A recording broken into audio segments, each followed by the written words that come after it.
साथ हम तो देखते हैं कि 7 मार्च शाम को 6:15 बजे के बाद से एक जैसे समाजवादी पार्टी के खिलाफ एक मुहिम चला दी गई हो, और उसमें मीडिया भी हो या उसके अंदर एग्जिट पोल भी है या उसके अंदर भाजपा के नेता भी है, और बात का काफी लोग एक साथ आ गए। ये होता है शहजाद अब्बास की जनता जनार्दन होती है, इससे इसीलिए जनादेश कहा जाता है, जनता का आदेश।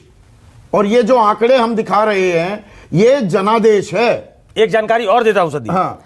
एक जानकारी, बहुत महत्वपूर्ण जानकारी, थोड़ी देर पहले विनोद शर्मा जी इसको जानना भी चाहते थे और भाजपा जानना चाहेगी।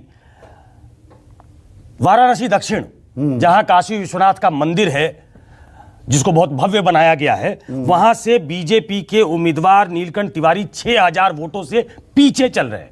ओह, तो जिस बिना पे आप पूरे देश में एक हवा बनाने की कोशिश करते हो, कैसे विधानसभा चुनाव लिटमस टेस्ट होता है, कैसे विधानसभा चुनाव कई बार लोकल इश्यूज पे लड़ा जाता है, उस जगह से जहां अभी हाल फिलहाल में मैं और आप दोनों गए थे, हम दोनों थे, और पूरे देश में इसकी चर्चा थी। अभी अगर मैं बात करूं, 6000 वोटों से नीलकंठ तिवारी उस सीट से पीछे चल रहे हैं। तरुण चुप, एक सेकंड तरुण, यही चुनाव की रोचकता होती है कि आप बढ़त पे हैं 254 पर बढ़त बनाई हुई है बीजेपी गठबंधन ने।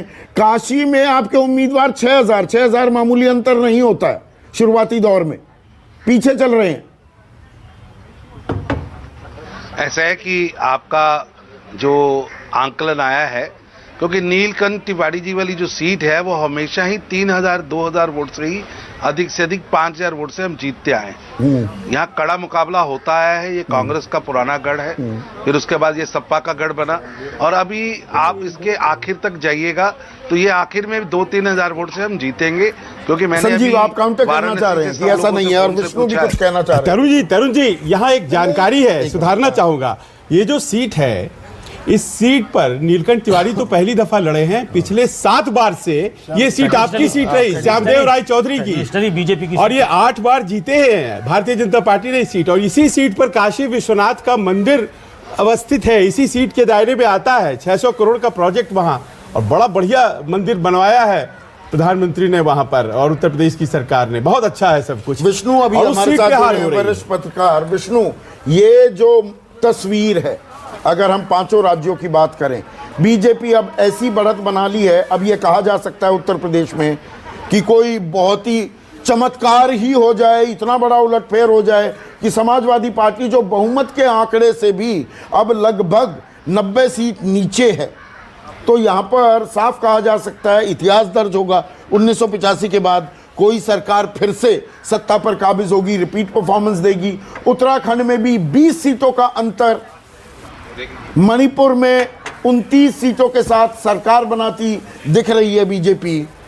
तो बीजेपी की बम गोवा में थोड़ा अभी 17-14, कभी 14-16, आप दोनों के उलट पुलट चल रहा है, तो मैं कुछ बोल नहीं रहा हूं, पर 3 में क्लियर ट्रेंड है। और जो उत्तर प्रदेश में तो मिथक टूट रहा है। उत्तर प्रदेश में तो एक जो स्थापित मिथक है कि कांग्रेस की सरकारों के बाद फिर किसी पार्टी की सरकार रिपीट नहीं हुई, तो ये मिथक टूट रहा है। लेकिन सिराथू से केशव प्रसाद मौर्य आगे हो गए, वो थोड़ा सा आगे पीछे होते रहेंगे। उनके साथ थोड़ी दिक्कत थी। और जो आपने स्वामी प्रसाद मौर्य वाली बात कही ना, तो उसपे हम स्वामी प्रसाद मौर्य, दारा सिंह चौहान, धर्म सिंह सैनी तीनों पीछे चल रहे हैं। लेकिन मैं केवल स्वामी प्रसाद मौर्य की बात कहूंगा, और मैंने पहले भी आपके शो में कही थी, पता नहीं नतीजा आगे क्या निकलेगा वो अलग बात है, लेकिन उनकी शायद उनकी आधी हार उसी दिन हो गई थी जिस दिन उन्होंने अपनी सीट पटरौना छोड़ दिया था। जी।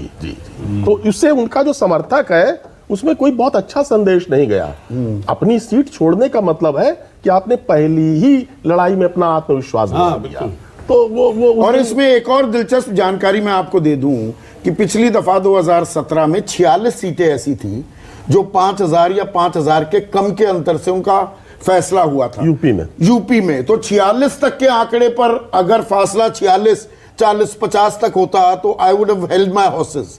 तो मैं अपनी गर्दन आगे निकाल कर नहीं कहता, पर यहां पर अब जो आंकड़ा है 254 पर बीजेपी, 113 पर समाजवादी पार्टी, तो दिख रहा है कि कंफर्टेबली प्लेस्ड है और योगी सरकार, अब की बार फिर से योगी सरकार कहने में अब शायद जल्दबाजी भी नहीं होगी। लेकिन तरुण, उत्तराखंड में थोड़ी दिक्कत का सबब था, दो मुख्यमंत्री आपने बदले, और उत्तराखंड का भी इतिहास ये कहता है कि वहां वो सत्ता का जो सूटकेस है ना, वो कन्वेयर बेल्ट पर चलता है, एक बार किसी की बारी, अगली बार दूसरे की बारी। पर यहां भी आप इतिहास दर्ज कर रहे हैं, 43 सीटें, 20 सीटों का अंतर कांग्रेस के मुकाबले। मैंने पहले भी आपको कहा कि देश के अंदर अब परफॉर्मेंस का वोट है, और जिस तरह से हमारी स्टेट गवर्नमेंट्स ने परफॉर्मेंस की है, और उसी तरह से केंद्र की डबल इंजन वाली जो हमारी कल्पना है, जिसमें नरेंद्र मोदी जी का गरीब कल्याण, नरेंद्र मोदी का सबको साथ लेकर चलना, नरेंद्र मोदी जी का देश के विकास की एक नई गाथा लिखना, और पूरे विश्व के अंदर देश का नाम, भारत का नाम नंबर 1 पर लेके आना, ये सब बातें ऐसी हैं जिसका सकारात्मक प्रभाव नहीं, प्रदर्शन की जो ताल ठोक रहे हैं, और आप देखिए परफॉर्मेंस के बेसिस पे तो दो मुख्यमंत्री नहीं बदले ना आपने, वो नॉन परफॉर्मेंस के चलते ही बदले।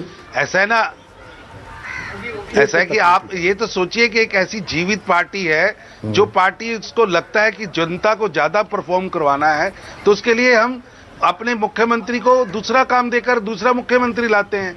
हम ऐसा तो नहीं है कि मूर्ति को रख के सामने और चलाते रहे। पार्टी ने जो निर्णय लिए हैं, आज जनता ने उसके ऊपर मोहर लगा दी है, उत्तराखंड की जनता ने मोहर लगाई है, और मेरा ऐसा मानना है कि ये सारा वोट प्रधानमंत्री श्री नरेंद्र मोदी जी की नीतियों का वोट है, उनकी गरीब कल्याण की सोच का वोट है। एक जानकारी देता हूं, बहुत इंटरेस्टिंग जानकारी आ रही है। बीजेपी गोवा में 18 सीटों पे आगे है, कांग्रेस 12 सीटों पे आगे है। जो मुझे जानकारी मिल रही है, वहां सीएम और डिप्टी सीएम दोनों पीछे चल रहे हैं। गोवा में बीजेपी अभी जीतती हुई दिख रही है, लेकिन मुझे जो जानकारी मिली है, सीएम और डिप्टी सीएम दोनों पीछे चल रहे हैं।